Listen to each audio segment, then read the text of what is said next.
smoking cigarettes is the only legal form of suicide. It's slow, it's expensive, it's lethal, it's bad for everyone around you, and you're doing it on purpose. The effects of smoking cigarettes are negative, numerous, hazardous, and detrimental to society as a whole, as well as to the individual. All lives are improved in its absence. No matter how you slice and dice it, smoking is bad for you. It's expensive. An addicted individual spends anywhere between $200 and $1,000 annually on cigarettes, according to a 2008 survey done to compare state by state expenses by smokers. Physically, when you smoke, you begin to carry that cigarette smell with you, and your teeth and your fingers will stain, and people can identify as smokers. Yellow fingers, nasty teeth. If you smoke, your risk for cancer increases. 40 chemicals in the 4,000 identified ones in the average cigarette have been identified as carcinogens. 90% of lung cancer cases have been attributed to are smokers. Other health risks associated with smoking include emphysema, heart disease, and death. According to the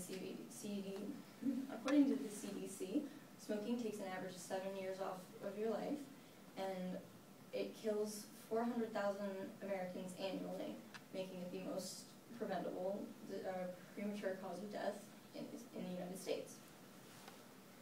Secondhand smoke can have equally detrimental physical effects on those around you, such as coworkers, other people who live in your house, and your children. Even if you don't give them cancer, they have to deal with your declining health. So what can you do? You can quit. It's not easy, but if you can't do it cold turkey, there are other things that can help you with it. They make products that can help you quit. There's nicotine patch or nicotine gum, which helps wean you off it slowly by still giving you the actual component of the cigarette that you were addicted to, while lowering the dose until you're good without it.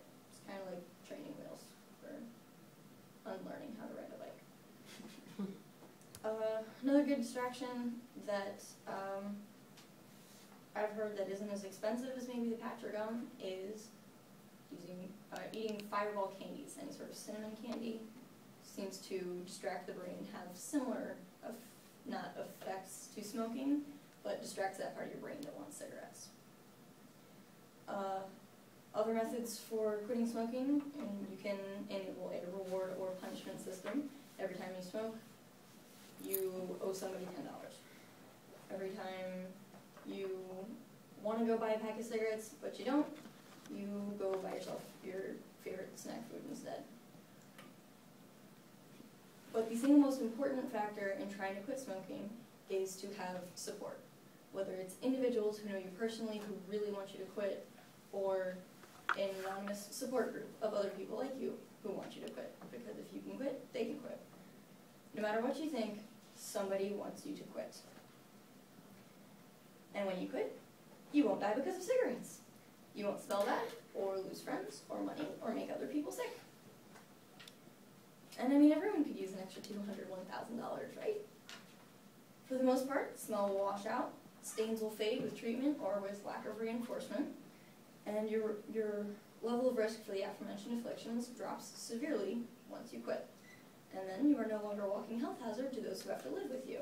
Their risk level drops even more sharply when they stop having to be surrounded by your cloud of smoke. So, quit or die.